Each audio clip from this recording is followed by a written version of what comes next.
বন্ধুরা, টলিউডে এখন দেব যে কোনো সিনেমা রিলিজ হয় তখন একটা জিনিস প্রায় নিশ্চিত, দেব নিজের থিয়েটারে গিয়ে দর্শকদের সাথে দেখা করবেন। রিলিজ ডে হোক বা উইকেন্ড, কলকাতা থেকে শুরু করে ডিস্ট্রিক্টের বিভিন্ন থিয়েটারে দেব ঘুরে ঘুরে পৌঁছে যান নিজের সিনেমা দেখতে আসা দর্শকদের কাছে। এই থিয়েটার ভিজিটগুলো শুধু প্রমোশন নয়, এটা আসলে দেব আর তার ফ্যানদের মধ্যে একটা সরাসরি কানেকশন। হলের ভিতরে ঢুকে অডিয়েন্সের সঙ্গে কথা বলা, সেলফি তোলা আর দর্শকদের রিয়াকশন দেখা, এই মুহূর্তগুলি দেবের থিয়েটার ভিজিটের স্পেশাল করে তোলে।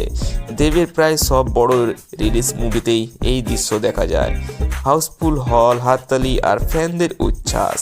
একজন স্টার হয়েও দেব যেভাবে থিয়েটারে গিয়ে সাধারণ মানুষের পাশে দাঁড়ান, এটাই তাকে আলাদা করে তোলে টলিউডের অন্যদের থেকে। আপনি কি কখনো দেবের থিয়েটারে ভিজিট নিজের চোখে দেখেছেন? কমেন্ট করে আমাদের আপনার এক্সপিরিয়েন্স জানান।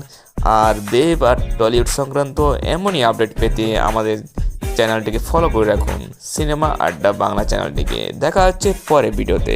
বাই।